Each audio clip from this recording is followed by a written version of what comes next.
പിതാവിനും പുത്രനും പരിശുദ്ധ റൂഹായിക്കും സ്തുതി. ആദ്യം മുതൽ നമ്മുടെ മേൽ ദൈവകരുണയും ഗുണവും എന്നേക്കും ഉണ്ടായിരിക്കട്ടെ.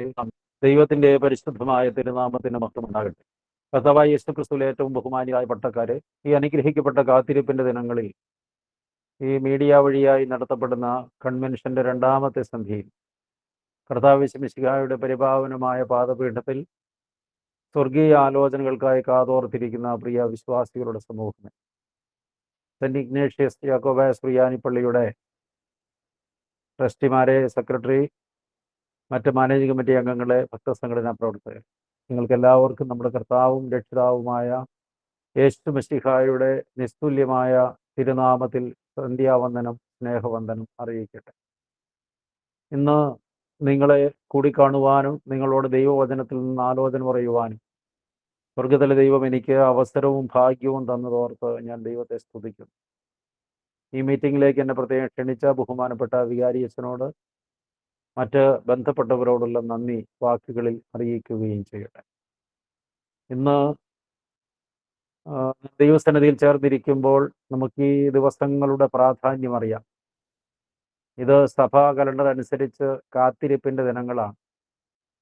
കഴിഞ്ഞ വ്യാഴാഴ്ച സ്വർഗാരോഹണ പെരുന്നാൾ കഴിഞ്ഞത് മുതൽ 10 ദിവസം അപ്പോസ്തലന്മാർ പരിശുദ്ധാത്മ നിറവിനായി കാത്തിരുന്നത് പോലെ സഭാമക്കൾ ആത്മാവിന്റെ ശക്തിക്കായി കാത്തിരിക്കുന്ന ദിനങ്ങളാണ് ഈ 10 ദിനങ്ങൾ എന്ന് നമ്മൾ വേർതിരിച്ചിരിക്കുന്നത്.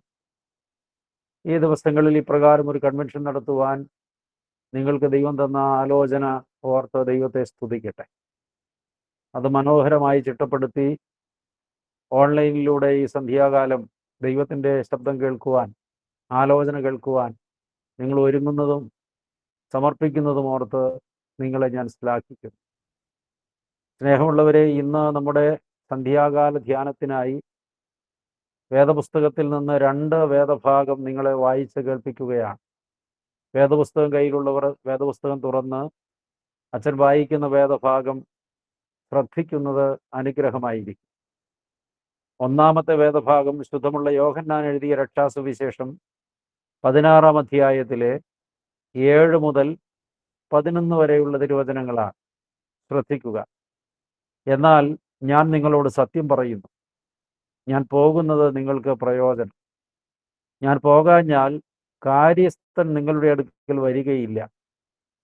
ഞാൻ പോയാൽ അവനെ നിങ്ങളുടെ അടുക്കൽ അയക്കും.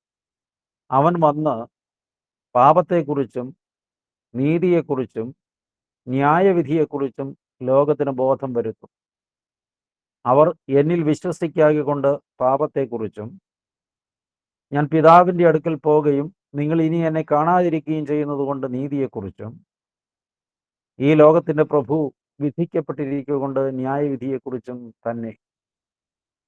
മറ്റൊരു വേദഭാഗം ഇതോട് ചേർത്ത് വായിക്കുന്നത് അപ്പോസ്തല പ്രവൃത്തികളുടെ പുസ്തകം 1-ാം അധ്യായത്തിലെ 2 മുതൽ 9 വരെ തിരുവചനങ്ങളാണ്.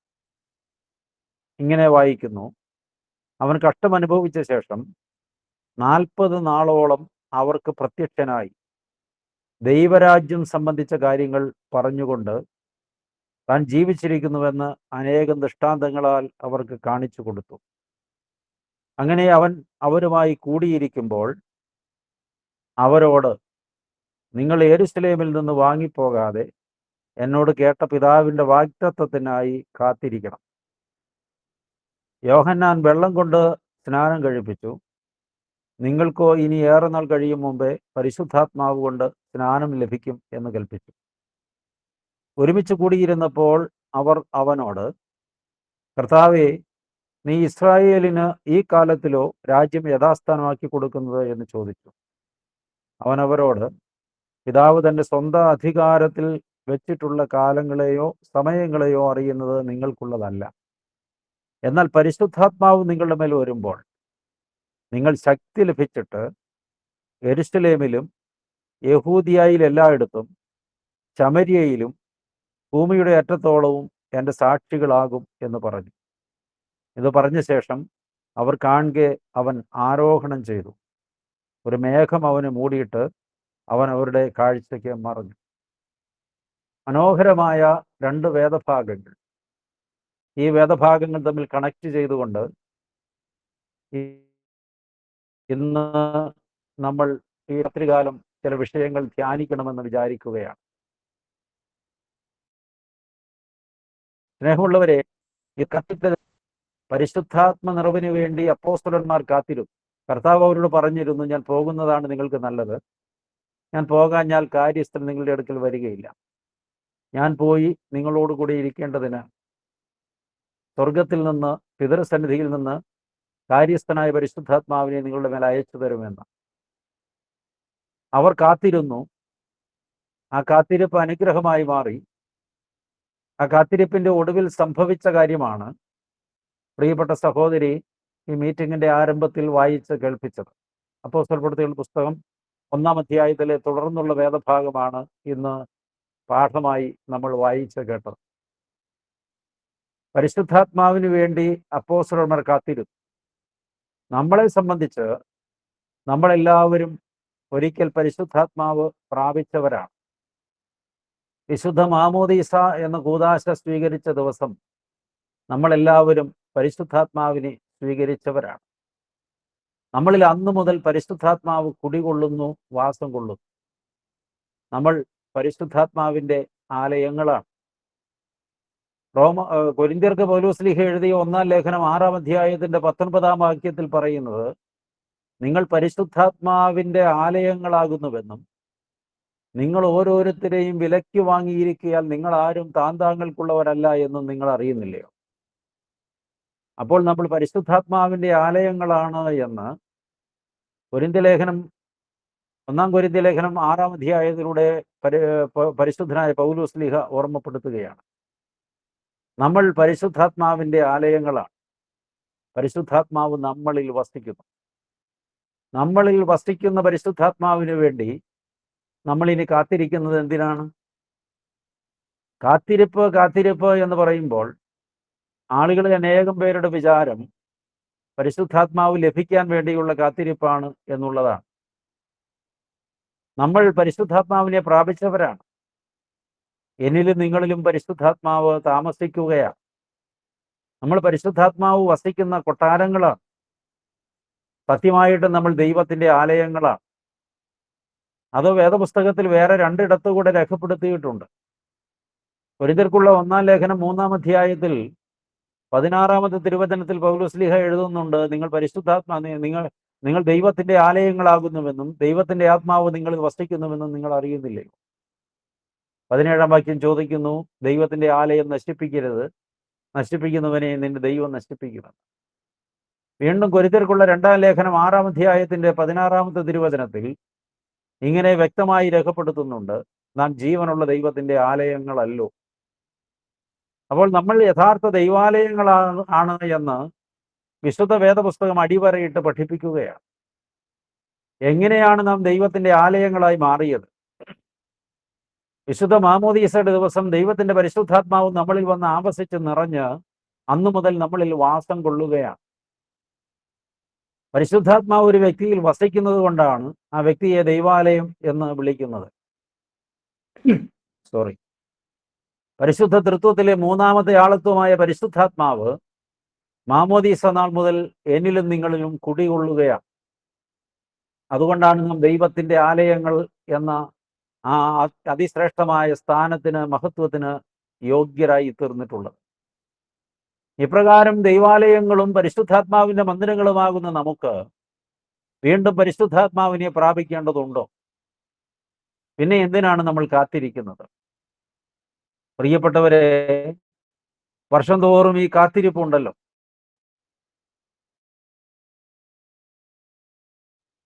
എന്നാൽ നമ്മൾ മനസ്സിലാക്കേണ്ടത് വീണ്ടും പരിശുദ്ധാത്മാവിനെ പ്രാപിക്കാനല്ല നമ്മൾ കാത്തിരിക്കുന്നത്. അതിനുവേണ്ടിയല്ല നമ്മൾ കാത്തിരിക്കേണ്ടത്. പിന്നെ എന്തിനു വേണ്ടിയാണ്?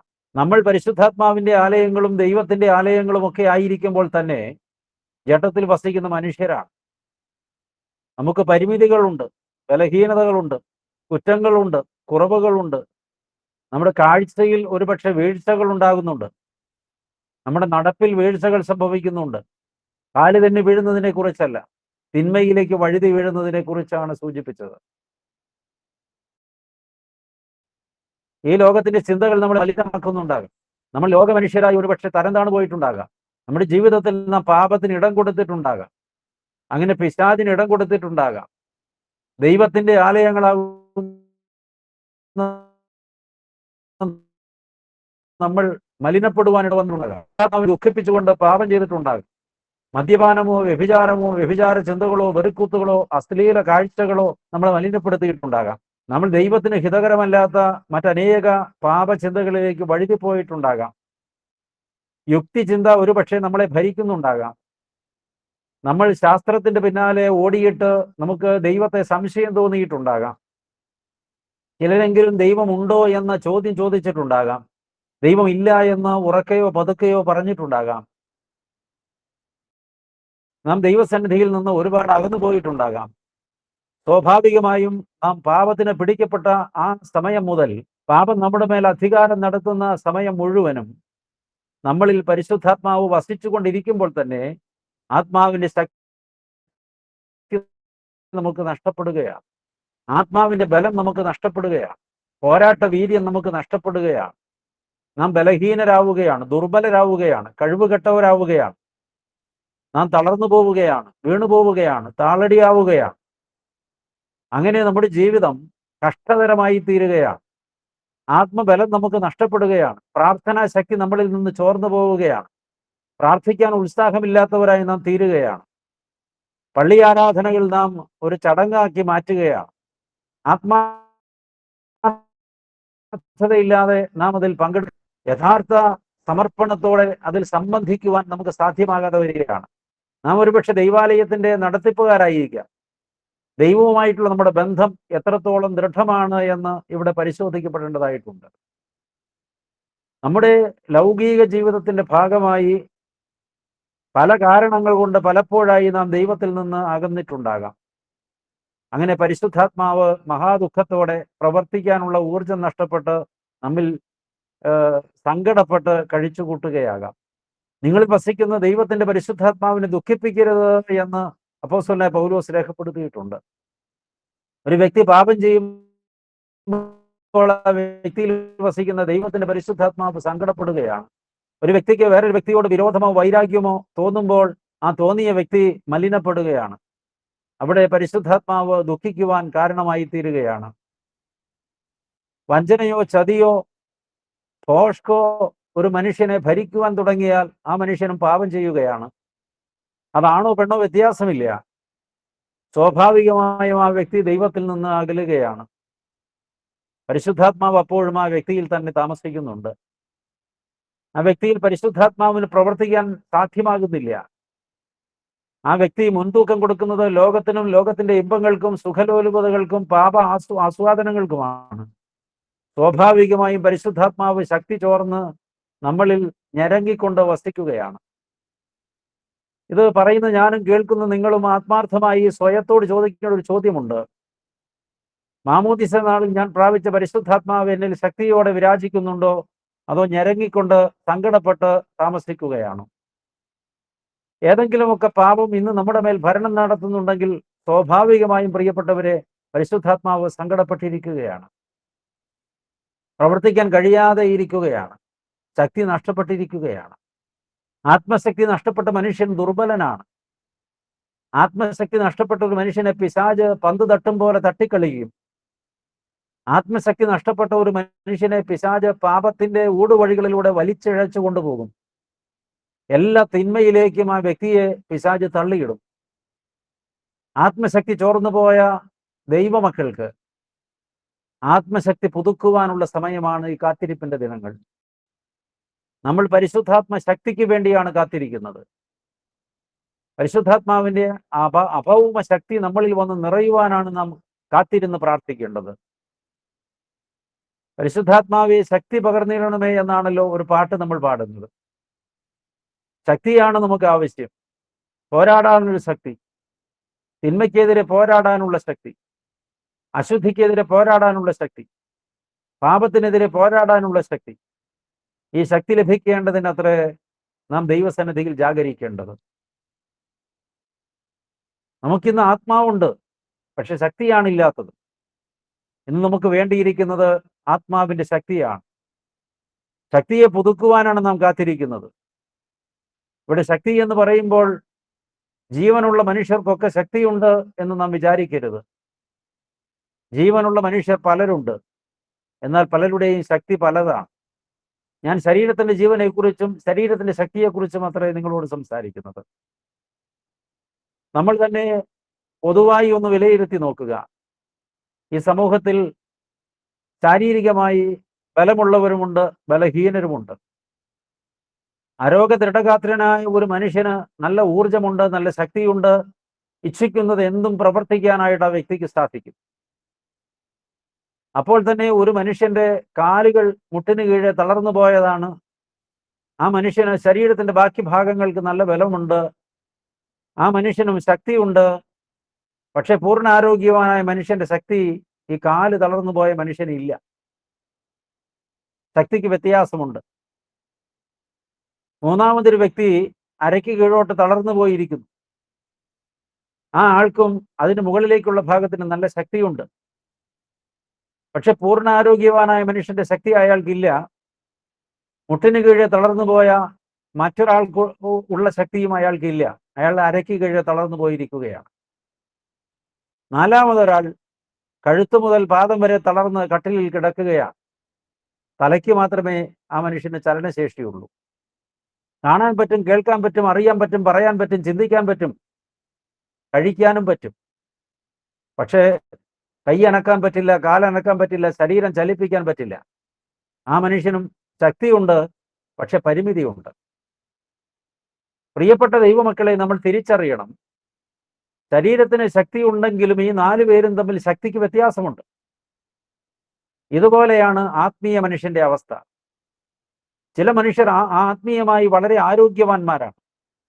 അവർ നിരന്തരമായി ദൈവബന്ധം പുലർത്തുന്നവരും നന്നായി പ്രാർത്ഥിക്കുന്നവരും 2 നേരവും 3 നേരവും ദൈവത്തെ സ്തുതിക്കുന്നവരും മുടങ്ങാതെ വിശുദ്ധ കൂദാശകളിൽ, പ്രത്യേക വിശുദ്ധ കുർബാനയിൽ സംബന്ധിക്കുമ്പോഴെല്ലാം വിശുദ്ധ കുർബാന സ്വീകരിക്കുന്നവരും നാൾതോറും ആത്മശക്തിയെ പുതുക്കുന്നവരും ദൈവവുമായി ക്ലോസ് റിലേഷൻഷിപ്പ് സൂക്ഷിക്കുന്നവരും ദൈവവചനം നിരന്തരമായി കേൾക്കുന്നവരും അത് വായിച്ച് ധ്യാനിക്കുന്നവരും അതിൻ പ്രകാരം ജീവിതം ചിട്ടപ്പെടുത്തുന്നവരും വിശുദ്ധിയിൽ തങ്ങളുടെ ജീവിതം പണിതെടുക്കുന്നവരുമാണ്. അവരെ സംബന്ധിച്ച് അവർ പൂർണ്ണ ആരോഗ്യവാന്മാരാണ്. ആത്മീയമായി അവർക്ക് നല്ല ശക്തിയുണ്ട്. അവർക്ക് വീണ്ടും വീണ്ടും കൂടുതൽ കൂടുതൽ ശക്തി ലഭിപ്പാൻ ദൈവത്തിന്റെ പരിശുദ്ധാത്മാവിലുള്ള അവരുടെ സംസർഗം അവരെ സഹായിക്കും. വിശുദ്ധ കുർബാന മുടങ്ങാതെ സ്വീകരിക്കുന്ന വ്യക്തി അത് ഭക്തിയോടും വിശുദ്ധിയോടും കൂടെ സ്വീകരിക്കുന്നുവെങ്കിൽ, അതിൻ പ്രകാരം ജീവിക്കുന്നുവെങ്കിൽ, പദാർത്ഥമയമായി യേശുമശിഹ എൻ്റെ ഉള്ളിൽ വന്ന് വാസം കൊള്ളുന്നു, ഞാൻ ദൈവത്തിന്റെ ആലയമാണ്, അതുകൊണ്ട് ഞാൻ വിശുദ്ധനായി ജീവിക്കണമെന്ന ബോധത്തോടെ വാക്കിലും നോക്കിലും നടപ്പിലും ചലനത്തിലും മനനത്തിലും ദൈവത്തിന് കൊള്ളാവുന്നവരായി ജീവിക്കുന്നുവെങ്കിൽ അവർ ആത്മശക്തിയുള്ള, ജീവനുള്ള, ചൈതന്യമുള്ള ദൈവമക്കളാണ്. എന്നാൽ ചില ആളുകൾ മുട്ടിന് കീഴെ തളർന്നുപോയ ആളുകളെ പോലെയാണ്. അവർ അത്യാവശ്യമൊക്കെ പ്രാർത്ഥിക്കുന്നുണ്ട്, വല്ലപ്പോഴുമൊക്കെ പള്ളിയിൽ പോകുന്നുണ്ട്, ചിലപ്പോഴൊക്കെ വിശുദ്ധ കുമ്പസാരം നടത്തി കുർബാന സ്വീകരിക്കുന്നുണ്ട്, ആണ്ടിലൊരിക്കലെങ്കിലും അതൊക്കെ ചെയ്യാൻ അവർ മുതിരാറുണ്ട്. പക്ഷെ ബാക്കി സമയം മുഴുവൻ അവർ മറ്റു കാര്യങ്ങളിൽ വ്യാപൃതരാണ്. അവർ ആത്മീയ കാര്യങ്ങളിൽ തൽപരരോ അതിനുവേണ്ടി അത്യുത്സാഹം കാണിക്കുന്നവരോ അതിനുവേണ്ടി സമയം ചെലവഴിക്കുന്നവരോ അല്ല. കാല് തളർന്ന മനുഷ്യരെ പോലെയാണവർ. അവർക്ക് ശക്തിയുണ്ട്, അവർ ദൈവത്തോട് ചേർന്ന് പോകാൻ ഇച്ഛിക്കുന്നവരാണ്, പക്ഷെ പരിമിതിയുണ്ട്. അരയ്ക്ക് കീഴെ തളർന്നു പോയ മനുഷ്യരാണ് മറ്റു ചില ആളുകൾ. അവരെ സംബന്ധിച്ച് അവർ ദൈവാലയത്തിൽ പോകുന്നത് വലിയ താല്പര്യമൊന്നും കാണിക്കുന്നവരല്ല. ഇനി ആരെങ്കിലുമൊക്കെ നിർബന്ധിച്ചിട്ട് അവർ ദൈവാലയത്തിൽ പോയേക്കാം. പോയാലും അവർ കുമ്പസാരിക്കാനോ വിശുദ്ധ കുർബാന സ്വീകരിക്കാനോ ഒരിക്കലും മുതിരാറില്ല. അവർ ദൈവാലയത്തിൽ പോകും, കാര്യങ്ങളൊക്കെ നോക്കി നടന്ന് കാണുകയോ ചെയ്യുകയോ ഒക്കെ ചെയ്യും. ആത്മീയമായി ഒരു ബന്ധവും ഉണ്ടാകില്ല. ചില ആളുകൾ അങ്ങനെയാണ്. പള്ളിയിൽ വളരെ സജീവമായിരിക്കും ചിലപ്പോൾ, പക്ഷെ ആത്മീയമായി ഒന്നും ഉണ്ടാകില്ല. ദൈവവുമായി അവർക്ക് ഒരു ബന്ധവുമില്ല. അവർ ആരാധനയിൽ ഒരിക്കലും പങ്കെടുക്കാറില്ല.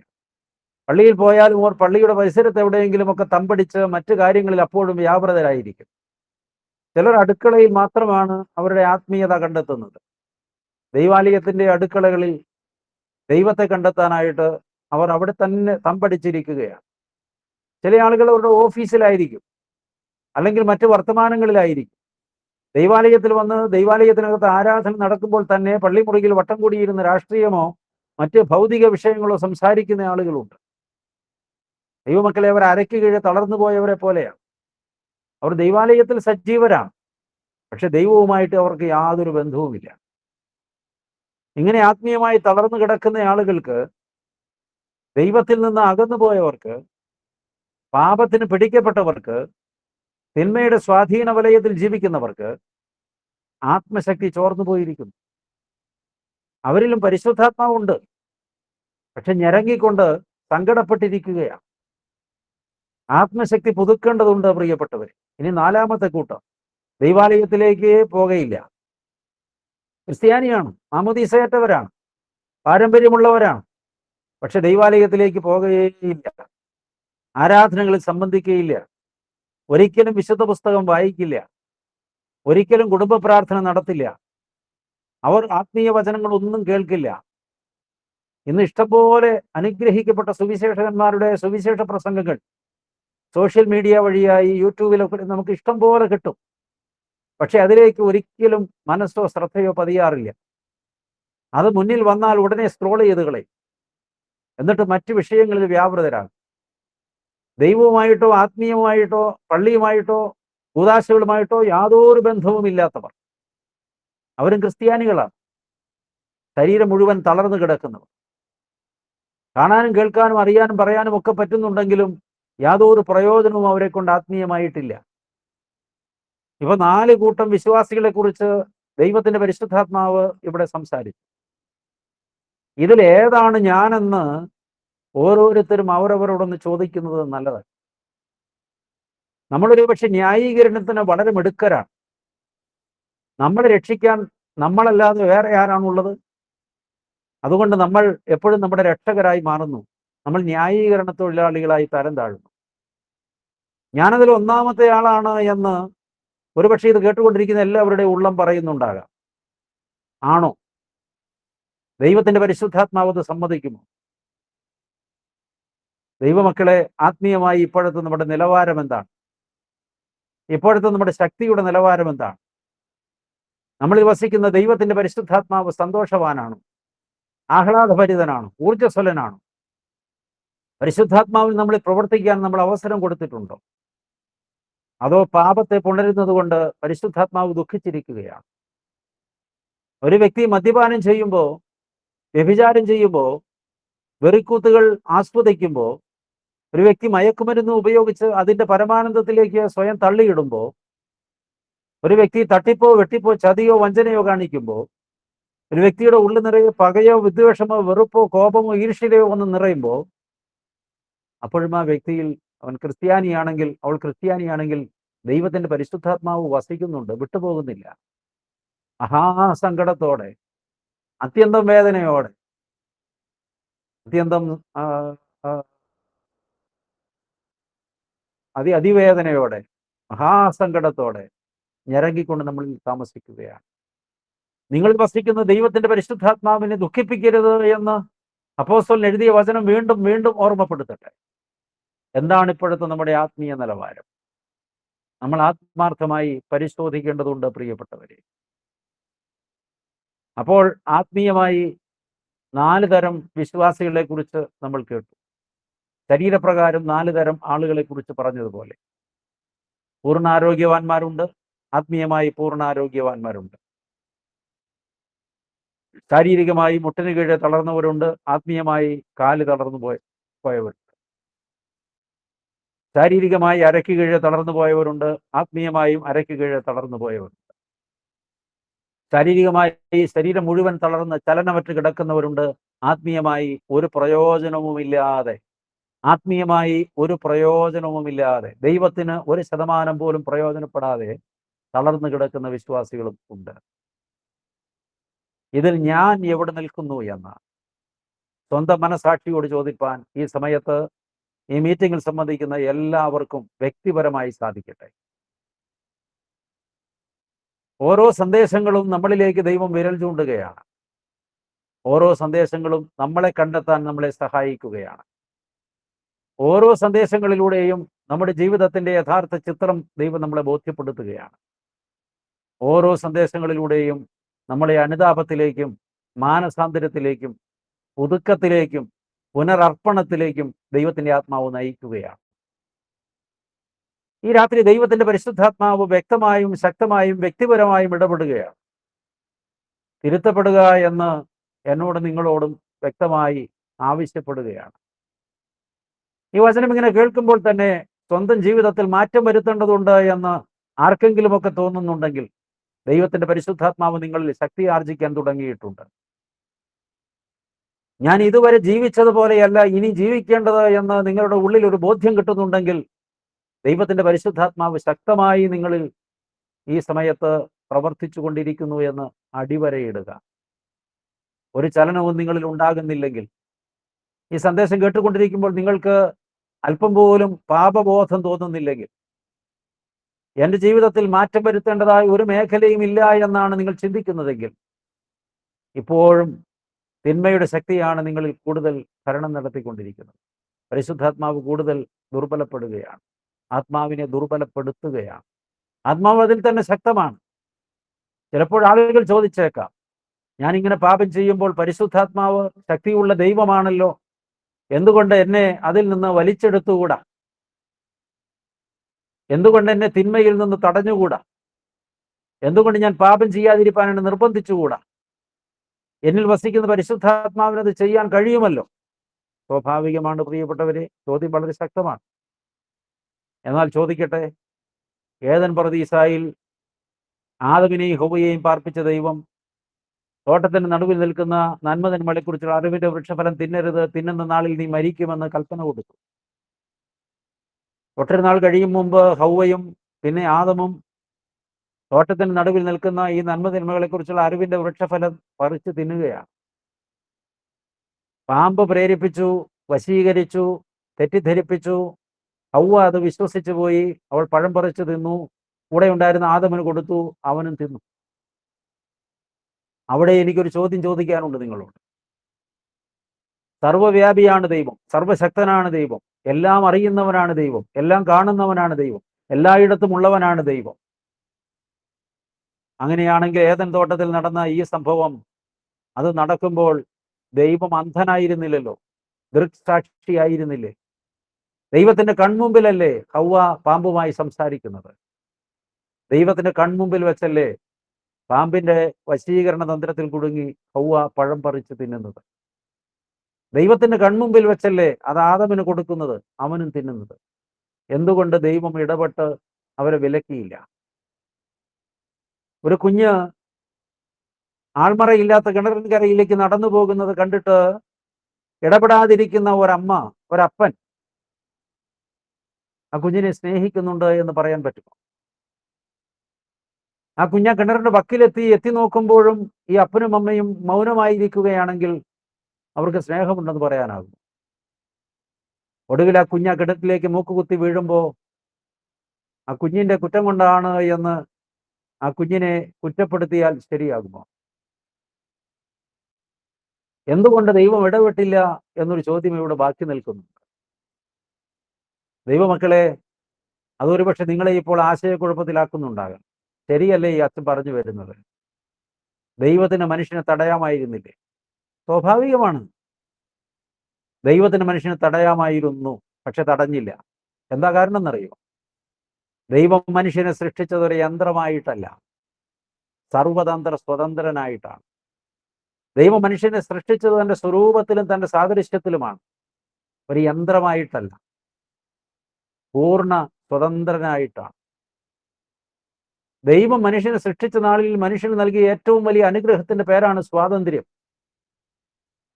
ആ സ്വാതന്ത്ര്യത്തിൽ കൈകടത്താൻ ദൈവത്തിന്റെ നീതിബോധം ദൈവത്തെ അനുവദിക്കുന്നില്ല. ആ സ്വാതന്ത്ര്യത്തിൽ ദൈവം കൈകടത്തിയാൽ ഒരുപക്ഷെ മനുഷ്യൻ പാപം ഇരിക്കേണ്ടതിന് അവനെ തടയാൻ ദൈവത്തിന് കഴിയുമായിരുന്നു, ഹവ്വയെ തടയാൻ ദൈവത്തിന് കഴിയുമായിരുന്നു. പക്ഷേ അവിടെ ഒരു പ്രശ്നമുണ്ട്. മനുഷ്യന്റെ സ്വാതന്ത്ര്യത്തിന് ഒരു വിലയുമില്ലാതെയാകും. ഞാനിപ്പോൾ കേരളത്തിൽ കോതമംഗലത്ത് എൻ്റെ വീട്ടിലിരുന്ന് സംസാരിക്കുന്നത് ബാംഗ്ലൂരിൻ്റെ പല ഭാഗങ്ങളിൽ ഇരുന്ന്, അല്ലെങ്കിൽ ഈ ലോകത്തിൻ്റെ പല കോണുകളിൽ ഇരുന്ന് നിങ്ങൾ ശ്രദ്ധിക്കുകയാണ്. അത് ഈ മീഡിയ ഉപയോഗിച്ച് നമ്മൾ ചെയ്യുന്ന ഒരു പ്രത്യേക സംവിധാനമാണ്. ഇതൊക്കെ യന്ത്രങ്ങളുടെ പ്രവർത്തനങ്ങളാണ് നമുക്കിത് പ്രയോജനകരമാക്കി തീർക്കുന്നത്. എന്നാൽ ഈ യന്ത്രങ്ങളെല്ലാം മനുഷ്യന്റെ നിയന്ത്രണത്തിലാണ്. 8 മണിയോട് അടുത്തപ്പോൾ ബഹുമാനപ്പെട്ട അച്ഛൻ എന്നെ ഫോണിൽ വിളിച്ചു. അച്ഛാ, മീറ്റിങ്ങിന്റെ സമയം ആയി. ഞാൻ ചോദിച്ചു, 8 മണി ആകുമ്പോഴല്ലേ? 8 മണിക്ക് ഞാൻ ജോയിൻ ചെയ്തോളാം. കൃത്യം 8 മണിക്ക് പല സ്ഥലങ്ങളിൽ ഇരിക്കുന്ന നമുക്ക് ഈ ഒരു പ്ലാറ്റ്ഫോമിൽ, ഒരു സ്ക്രീനിന്റെ മുമ്പിൽ ഒരുമിച്ച് കൂടാൻ കഴിഞ്ഞെങ്കിൽ അത് ടെക്നോളജിയാണ്. അത് യന്ത്രത്തെ മനുഷ്യൻ നിയന്ത്രിച്ചിട്ട് സാധ്യമാക്കുന്നതാണ്. എൻ്റെ വിരലുകൾ 4 5 ടച്ച് എൻ്റെ ഫോണിൽ ചെയ്തപ്പോഴാണ് എനിക്ക് ഈ ലിങ്കിൽ കയറാൻ സാധിച്ചത്. അത് ഞാൻ വെറുതെ മനസ്സിൽ ആശിച്ചാൽ സാധിക്കില്ല. ഈ യന്ത്രത്തിന് എന്നെ ഇതിൽ കൊണ്ടുവരാനും കഴിയില്ല. ഏതെങ്കിലും ഒരു യന്ത്രം പ്രവർത്തിക്കുന്നത് മറ്റൊരാളുടെ ഇംഗിതത്തിനനുസരിച്ചാണ്. കറങ്ങുന്ന ഫാനോ ശബ്ദം കേൾപ്പിക്കുന്ന മൈക്കോ അതിൻ്റെ പ്രവർത്തനം നടത്തുന്നത്, പ്രിയപ്പെട്ടവരെ, അതിനെ കൺട്രോൾ ചെയ്യുന്ന ആളുടെ ഇംഗിതം അനുസരിച്ചാണ്. അതിന് സ്വയമേവ കറങ്ങാൻ കഴിയില്ല. കറങ്ങിക്കൊണ്ടിരിക്കുമ്പോൾ സ്വയമേവ നിൽക്കാനും പറ്റില്ല. ഏതെങ്കിലും ഒരു യന്ത്രം പ്രവർത്തിക്കണമെങ്കിൽ അതിൻ്റെ പിന്നിൽ മറ്റൊരാളുടെ ബുദ്ധിയും പരിശ്രമവും വേണം. ആ ആളുടെ ഇച്ഛയ്ക്കനുസരിച്ച് മാത്രമാണ് ഈ യന്ത്രത്തിന് പ്രവർത്തിക്കാൻ കഴിയുക. ഇനി AI കാലമാണ്. ഒരുപക്ഷെ ഇതില്ലാതെ ആ യന്ത്രത്തിന് സ്വയമായി പ്രവർത്തിക്കാൻ കഴിഞ്ഞേക്കാമെന്ന് നാളെ ശാസ്ത്രം തെളിയിച്ചേക്കാം.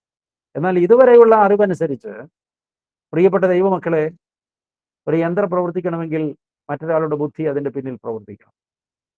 ആ യന്ത്രത്തിന് സ്വാതന്ത്ര്യമില്ല. എന്നാൽ മനുഷ്യൻ യന്ത്രമല്ല, സ്വതന്ത്രനാണ്. മനുഷ്യന് പ്രവർത്തിക്കാൻ മനുഷ്യൻ തന്നെയാണ് തീരുമാനമെടുക്കുന്നത്. ദൈവം നൽകിയ സ്വാതന്ത്ര്യത്തിൽ ഇടപെടാൻ ദൈവം തയ്യാറല്ല. അന്നും തയ്യാറല്ല, ഇന്നും തയ്യാറല്ല, ഇനിയും തയ്യാറല്ല. അതുകൊണ്ടാണ് ദൈവം ഇടപെടാത്തത്. അതുകൊണ്ടാണ് പാപം ചെയ്യുന്ന മനുഷ്യനെ ദൈവം അപ്പോഴപ്പോൾ തടുക്കാത്തത്. എന്നാൽ പ്രബോധനങ്ങൾ തരും. ഇതുപോലെ വ്യക്തമായി ദൈവത്തിന്റെ ആത്മാവ് സംസാരിക്കും. മകനെ, മകളെ, നീ നിന്റെ ജീവിതത്തെ സൂക്ഷ്മതയോടെ ചിട്ടപ്പെടുത്തുക. നീയാണത് ചെയ്യേണ്ടത്. നിന്നെ ബലാത്കാരം നിയന്ത്രിക്കേണ്ടത് ഞാനല്ല, നീയാണത് ചെയ്യേണ്ടത്. നിന്റെ സ്വാതന്ത്ര്യം തന്നെയാണ് നിന്റെ മിത്രവും നിന്റെ ശത്രുവുമായി പരിണമിക്കുന്നത്. നീ അത് എങ്ങനെ വിനിയോഗിക്കുന്നു എന്നുള്ളതിനനുസരിച്ചാണ് സ്വാതന്ത്ര്യം നിനക്ക് ശത്രുവാണോ മിത്രമാണോ എന്ന് നിർണയിക്കപ്പെട്ടത്. ദൈവമക്കളെ, വിവേകത്തോടെ ചിന്തിക്കുക. നല്ല വിവേകത്തോടെ ചിന്തിക്കുക. ഞാൻ ഇതിൽ ഏത് സ്ഥാനത്ത് നിൽക്കുന്നു? ഞാൻ പൂർണ്ണ ആത്മീയ ആരോഗ്യവാനാണോ? അതോ ഞാൻ കാല് തളർന്ന മനുഷ്യനെ പോലെ പാതി ദുർബലപ്പെട്ട ഒരാത്മീയനാണ്? അതോ ഞാൻ അരയ്ക്ക് കീഴെ തളർന്നു പോയ ഒരു മനുഷ്യനെ പോലെ ജീവിതത്തിന്റെ ശക്തി ചോർന്നു പോയ പ്രയോജനമില്ലാത്ത ഒരാത്മീയനാണ്? അതോ ഞാൻ തീർത്തും തളർന്നു പോയ, ഒരർത്ഥത്തിലും ദൈവത്തിനോ സഭയ്ക്കോ പ്രയോജനപ്പെടാത്ത ഒരു നിർജീവ ആത്മീയനാണ്? ഇവിടെയാണ് ശക്തി ആവശ്യം വരുന്നത്. നമ്മളിൽ വസിക്കുന്ന ദൈവത്തിന്റെ പരിശുദ്ധാത്മാവ് ശക്തി പ്രാപിക്കണം. ആ ശക്തി നമ്മളിൽ ആളിപ്പടരണം. നമ്മൾ ഊർജ്ജസ്വലതയുള്ളവരായി മാറണം, പ്രിയപ്പെട്ടവർ. അതിനുവേണ്ടിയാണ് ഈ കാത്തിരിപ്പ്. ഈ കാത്തിരിപ്പിന്റെ ഭാഗ്യകരമായ ദിവസങ്ങളിൽ നമ്മുടെ ജീവിതത്തെ നന്നായി പരിശോധിച്ച് തിരുത്തുവാൻ ദൈവത്തിന്റെ പരിശുദ്ധാത്മാവ് വ്യക്തിപരമായി ഇടപെടുകയാണ്. ദൈവത്തിന് നമ്മോടുള്ള സ്നേഹമാണ് ഈ സന്ദേശത്തിലൂടെ വെളിപ്പെട്ടു വരുന്നത്. നമ്മൾ നശിച്ചു പോകാതിരിപ്പാൻ, നമ്മിൽ ഒരാൾ പോലും നരകത്തിൽ ചെല്ലാതിരിപ്പാൻ സർവശക്തനായ ദൈവം വ്യക്തമായി ഇടപെടുകയാണ്. ഒരുപക്ഷെ നമ്മൾ ഉപേക്ഷിക്കേണ്ട ചിലത് ഇപ്പോൾ നമ്മുടെ വീട്ടിലുണ്ടാകാം. നമ്മൾ ഉപേക്ഷിക്കേണ്ട ചില ശീലങ്ങളും ചില സ്വഭാവങ്ങളും നമ്മുടെ ജീവിതത്തിൽ ഉണ്ടാകാം. അതിനെ ഞാൻ തന്നെ വെറുത്ത് ഉപേക്ഷിക്കണം. അപ്പോഴാണ് എന്നിൽ വസിക്കുന്ന പരിശുദ്ധാത്മാവ് ശക്തി ആർജിച്ചു എന്ന് തെളിയിക്കപ്പെടുന്നത്. പല ആളുകളും ജീവിതത്തിൽ പല തീരുമാനങ്ങളും എടുത്തിട്ടുള്ളവരാണ്. പക്ഷേ ആ തീരുമാനങ്ങളിൽ പലരും നിലനിന്നിട്ടില്ല. അപൂർവങ്ങളിൽ അപൂർവം ആളുകളാണ് തീരുമാനങ്ങളിൽ നിലനിന്നിട്ടുള്ളത്. മനുഷ്യനായാൽ വാശി വേണം എന്ന് നമ്മൾ പറയാറുണ്ട്. ചില ആളുകൾക്ക് വാശി തോന്നിയാൽ പിന്നെ മരിക്കും വരെ ചിലരോട് മിണ്ടുകയില്ല. ആ വാശിയെക്കുറിച്ചല്ല ഇവിടെ പറഞ്ഞത്. ആത്മീയമായി ഒരു വാശി ഉണ്ടാകണം. ഞാൻ നന്നായിട്ട് കാപ്പിയും ചായയും കുടിക്കുന്ന മനുഷ്യനായിരുന്നു. കാപ്പിയേക്കാൾ എനിക്കിഷ്ടം ചായയായിരുന്നു. 1 കിലോ ചായപ്പൊടി ഒരാഴ്ചത്തേക്ക് മതിയാകുമായിരുന്നു. അതുപോലെ ഞാൻ കടുപ്പമുള്ള ചായ കുടിച്ചിരുന്നയാളാണ്. എന്നാൽ 35 വർഷം മുമ്പ് ഞാൻ ഒരു പത്രത്തിൽ ഒരു വാർത്ത വായിക്കുവാനിടയായി. ഒരു ലേഖനമാണ്. ആ ലേഖനത്തിൽ ഒരു ചോദ്യം ചോദിച്ചിട്ടുണ്ട്. കാപ്പിയും ചായയും ഒരു മനുഷ്യന്റെ ജീവിതത്തിന് അത്യാവശ്യമുള്ളതാണ്. ഞാൻ ശ്രദ്ധയോടെ ആ ലേഖനം വായിച്ചു. അപ്പോൾ കാപ്പി കുടിക്കുമ്പോൾ കിട്ടുന്ന സുഖത്തിന്റെ പിന്നിൽ കഫീൻ എന്ന മയക്കുമരുന്ന് പ്രവർത്തിക്കുന്നുണ്ടെന്നും, ചായ കുടിക്കുമ്പോൾ കിട്ടുന്ന പരമാനന്ദത്തിന് പിന്നിൽ നിക്കോട്ടിൻ പോലെയുള്ള ചില രാസവസ്തുക്കൾ പ്രവർത്തിക്കുന്നുണ്ടെന്നും, അതാണ് ശരീരത്തിന് ഉന്മേഷം തരുന്നതെന്നും, അതൊരു നിശ്ചിത അളവിൽ കൂടുതൽ ആവർത്തിക്കപ്പെട്ടാൽ അഡിക്ഷൻ ആകുമെന്നും, കാലക്രമേണ ഇതില്ലാതെ ജീവിക്കാൻ വയ്യാത്ത ഒരവസ്ഥ വരുമെന്നും, അങ്ങനെ കാപ്പിക്കും ചായയ്ക്കും അടിമയായി മനുഷ്യൻ മാറുമെന്നും ആ ലേഖനത്തിൽ ഞാൻ വായിക്കുവാനിടെ എൻ്റെ ജീവിതത്തിലെ അനുഭവമാണ് പറയുന്നത്. ഞാൻ കുറച്ചു സമയം കണ്ണടച്ചിരുന്നു.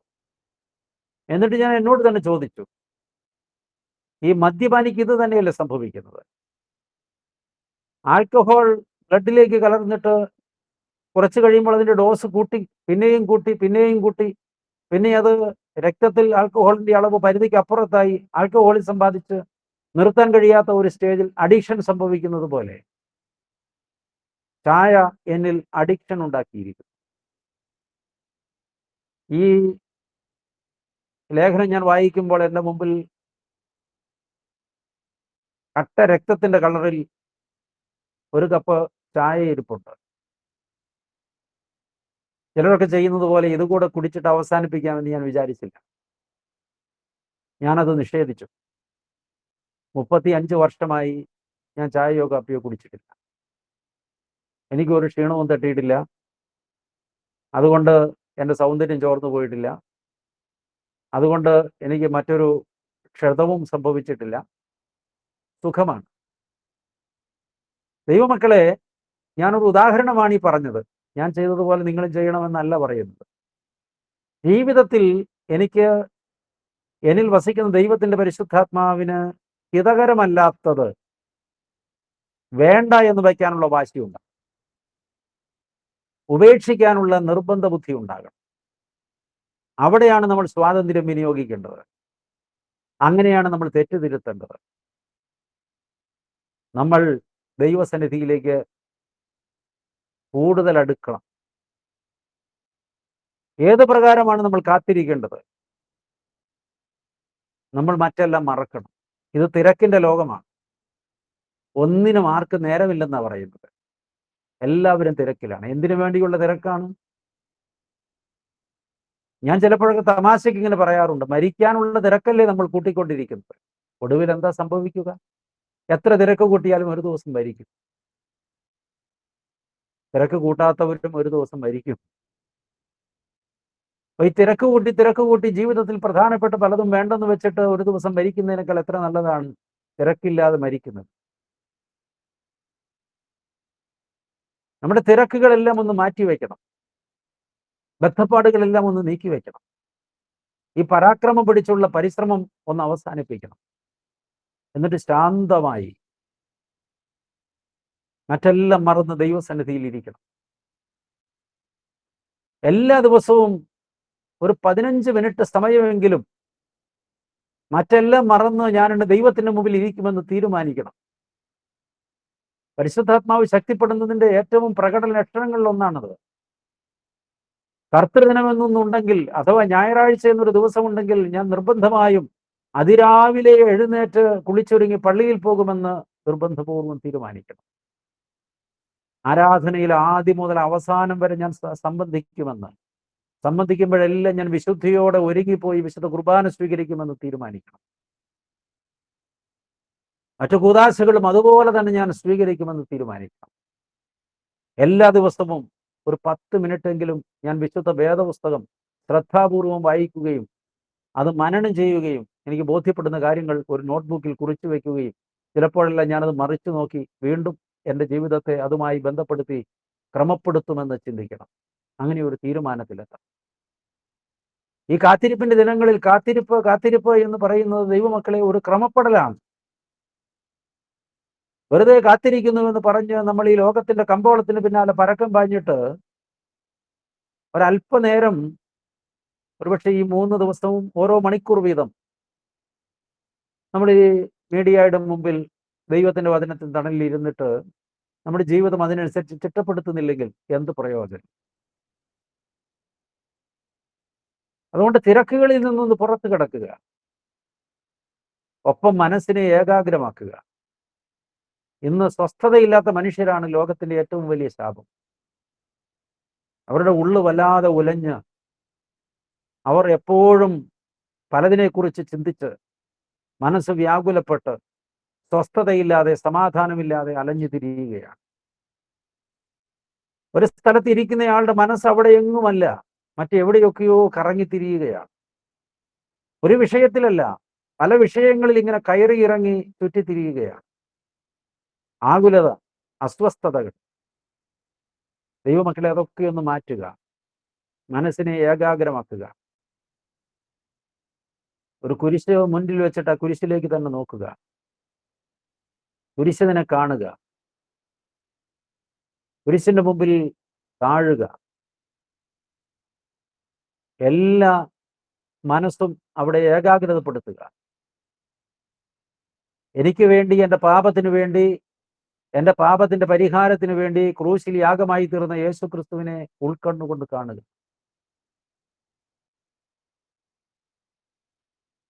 അവന്റെ പാപപരിഹാര യാഗമുഖാന്തരം എനിക്ക് ലഭിച്ച വിടുതലിനെ കുറിച്ച് ധ്യാനിക്കുക, നാൾതോറും ധ്യാനിക്കുക. ഞാൻ അവന്റെ സ്വന്തമായി തീർന്നിരിക്കയാൽ ഞാൻ ദൈവ പൈതലാണ് എന്ന ബോധത്തോടെ വിശുദ്ധിയോടെ ജീവിക്കണമെന്ന് നിർണയം ചെയ്യുക. നമ്മുടെ വിചാരങ്ങളെ നിർമ്മലമാക്കുക. കഴുകൻ തന്റെ യൗവനത്തെ പുതുക്കിയെടുക്കുന്നത് പോലെ ദൈവസന്നിധിയിൽ ജാഗരിച്ചിരുന്ന് നമ്മുടെ ആത്മീയ യൗവനം പുതുക്കിയെടുക്കുക. കഴുകൻ യൗവനം പുതുക്കുന്ന കഥ നിങ്ങൾക്കറിയാമല്ലോ.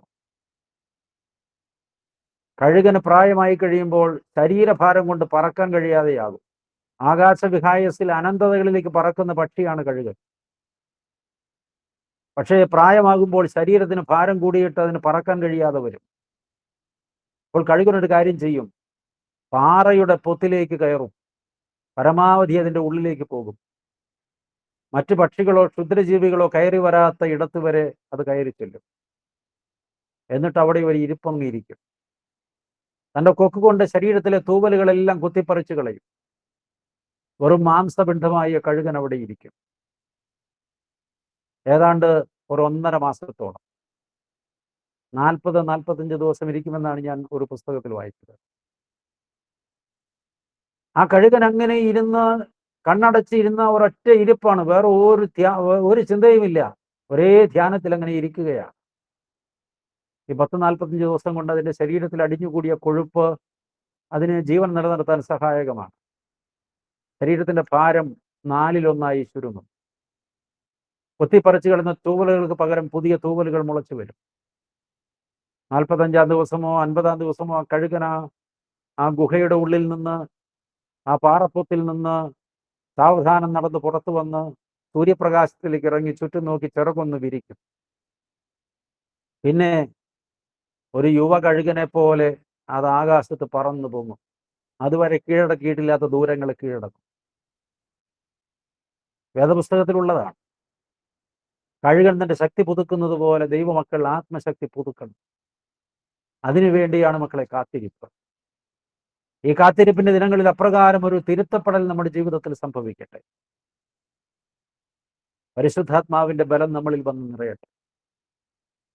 പരിശുദ്ധാത്മാവ് ഒരു വ്യക്തിയിൽ വന്ന് നിറഞ്ഞാൽ ആ വ്യക്തിയിൽ 3 ആക്ഷൻ സംഭവിക്കും. അത് യേശുക്രിസ്തു പഠിപ്പിച്ചതാണ്.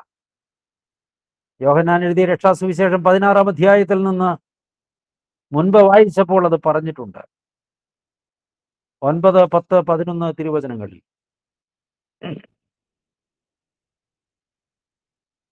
3 ബോധ്യങ്ങളാണ് പരിശുദ്ധാത്മാവ് വരുത്തുന്നത്.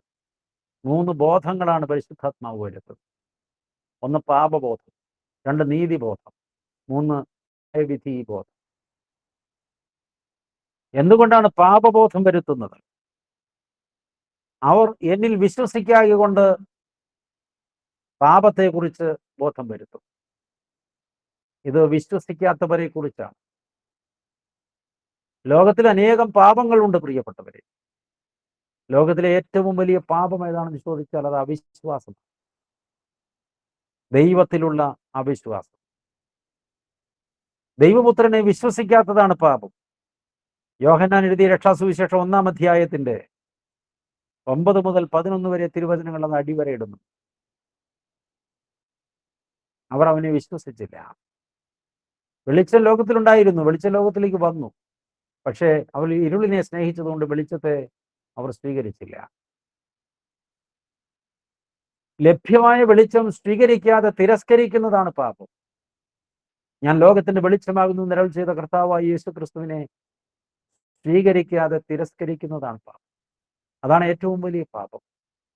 മദ്യപാനമോ വ്യഭിചാരമോ വെറുക്കൂത്തോ ഒക്കെ അതിൻ്റെ മുമ്പിൽ ഒരു വലിയ പാപമൊന്നുമല്ല. ഏറ്റവും വലിയ പാപം ദൈവത്തോട് ഒരു മനുഷ്യൻ കാണിക്കുന്ന അവിശ്വാസമാണ്. ഇന്ന് ക്രിസ്ത്യാനികളിൽ നിന്ന് വേർപെട്ട എത്രയോ പേർ ദൈവമുണ്ടോ എന്ന് തന്നെ സംശയിക്കുന്നവരാണ്. ദൈവം ഇല്ല എന്ന് പറയാൻ മടിയില്ലാത്തവരാണ്. ദൈവവിശ്വാസം ലെവലേശമില്ലാത്തവരാണ്. പാരമ്പര്യ ക്രിസ്ത്യാനികളാണ്. തിരുത്തപ്പെടേണ്ടതായിട്ടുണ്ട്. ഇന്ന് വിശ്വാസം നഷ്ടപ്പെട്ട തലമുറയുടെ മധ്യത്തിലാണ് നമ്മൾ ജീവിക്കുന്നത്. അതാണ് ഏറ്റവും വലിയ പാപം. പാപബോധം തരുന്നത് പരിശുദ്ധാത്മാവാണ്. വിശ്വാസം തരുന്നത് പരിശുദ്ധാത്മാവാണ്. കാത്തിരുന്ന് ശക്തിയെ പുതുക്കണം. വിശ്വാസം വർദ്ധിപ്പിക്കണം. വിശ്വാസത്തിൽ തികവുള്ളവരാകണം. അതിനാണ് പരിശുദ്ധാത്മാവ് പ്രാപിക്കേണ്ടത്. പരിശുദ്ധാത്മ ശക്തിയിൽ നിറയേണ്ടത്. രണ്ടാമത്തേത് നീതിബോധം വരുത്തുമെന്നാണ് പറയുന്നത്. യോഹന്നാൻ എഴുതിയ രക്ഷാസുവിശേഷം 16-ാം അധ്യായത്തിന്റെ 10-ാം വാക്യം. ഞാൻ പിതാവിന്റെ അടുക്കൽ പോകുകയും നിങ്ങൾ ഇനി എന്നെ കാണാതിരിക്കുകയും ചെയ്യുന്നത് കൊണ്ട് നീതിയെക്കുറിച്ച് ബോധം വരും. യേശുക്രിസ്തു സകല നീതിയും നിവൃത്തിയാക്കിയവനാണ്. പക്ഷേ ലോകത്തിനത് ബോധ്യപ്പെടുന്നില്ല. 2 നീതിയാണ് നിവൃത്തീകരിക്കപ്പെടേണ്ടത്. ഒന്ന്, പാപത്തിന്റെ ശമ്പളം മരണമാണ്. അതുകൊണ്ട് പാപി മരിക്കണം. പാപി മരിക്കാതിരിക്കാൻ പാപിക്ക് പകരം പരിശുദ്ധനായ മശിഹ മരിച്ചു. ഒന്നാമത്തെ നീതി നിവൃത്തിയായി. രണ്ടാമത്തെ നീതി എബ്രായ ലേഖനം 9-ാം അധ്യായം 22-ാം തിരുവചനം. രക്തം ചൊരിഞ്ഞിട്ടല്ലാതെ വിമോചനമില്ല. രക്തം ചൊരിഞ്ഞ് മോചനം പ്രഖ്യാപിച്ചിരിക്കുന്നു യേശു ക്രിസ്തു. സകല നീതിയും അവൻ നിവർത്തിച്ചിരിക്കുന്നു. ഈ ബോധ്യം യേശു ക്രിസ്തു അത് നിവർത്തീകരിച്ച് മടങ്ങിപ്പോകുമ്പോഴാണ് ബോധ്യപ്പെടുത്താൻ എളുപ്പം. പരിശുദ്ധാത്മാവ് ആ ബോധ്യമാണ് നമുക്ക് തന്നുകൊണ്ടിരിക്കുന്നത്. നീ മരിക്കേണ്ടതിന് പകരം യേശു മരിച്ചു, നിന്റെ രക്തം ചിന്തേണ്ടതിന് പകരം യേശുവിന്റെ രക്തം ചിന്തി സകല നീതിയും അവൻ നിവൃത്തിയാക്കിയിരിക്കുന്നു, അതിനാൽ നീ രക്ഷിക്കപ്പെട്ടിരിക്കുന്നു എന്ന് ആ ബോധം തരുന്നത് പരിശുദ്ധാത്മാവ്. മൂന്നാമത്തെ ബോധം ന്യായവിധി ബോധമാണ്. 11-ാമത്തെ വാക്യം. ഈ ലോകത്തിന്റെ പ്രഭു വിധിക്കപ്പെട്ടിരിക്കൊണ്ട് ന്യായവിധിയെക്കുറിച്ച് ബോധം വരുന്നു. ഈ ലോകത്തിന്റെ പ്രഭു വിധിക്കപ്പെട്ടിരിക്കുന്നു. കൊലോസ്യ ലേഖനം 2-ാം അധ്യായത്തിന്റെ 15-ാം വാക്യം. വാഴ്ചകളെയും അധികാരങ്ങളെയും കിരീടം വെപ്പിച്ച് അവന്റെ തലമേൽ ചവിട്ടി കർത്താവ് അവനെ തകർത്തു.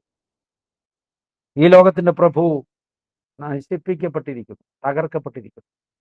എന്നിട്ടും ഈ ലോകത്തിന്റെ പ്രഭുവിനെ പിന്തുടരുന്ന ചില ആളുകൾ, അവർ തകർക്കപ്പെട്ടവനോടൊപ്പം നിത്യമായ തകർച്ചയിലേക്ക് തള്ളപ്പെടും, നരകത്തിന് അവകാശികളാകും. എന്നാൽ ദൈവത്തെ മുറുകെ പിടിക്കുന്നവർ നിത്യമായ സന്തോഷത്തിലേക്ക് പ്രവേശിക്കും. ദൈവമക്കളെ, ഈ കാത്തിരിപ്പിന്റെ നല്ല ദിനങ്ങളിൽ പരിശുദ്ധാത്മാവിന്റെ ശക്തിക്ക് വേണ്ടി ഹൃദയപൂർവ്വം പ്രാർത്ഥിച്ച് ജീവിതത്തിലെ എല്ലാ തിന്മകളോടും വിട പറഞ്ഞു വിശുദ്ധിയിൽ നിറഞ്ഞവരായി പാപബോധമുള്ളവരും നീതിബോധമുള്ളവരും ഒരു ന്യായവിധി ഉണ്ട് എന്ന ബോധമുള്ളവരുമായി ജീവിപ്പാൻ എല്ലാവർക്കും സംഗതി വരട്ടെ എന്ന് ദൈവനാമത്തിൽ ആശംസിക്കുകയും പ്രാർത്ഥിക്കുകയും ചെയ്തുകൊണ്ട് ഈ ധ്യാനചിന്ത ഇവിടെ അവസാനിപ്പിക്കുന്നു. ദൈവം നിങ്ങളെല്ലാവരെയും സമൃദ്ധിയായി അനുഗ്രഹിക്കും.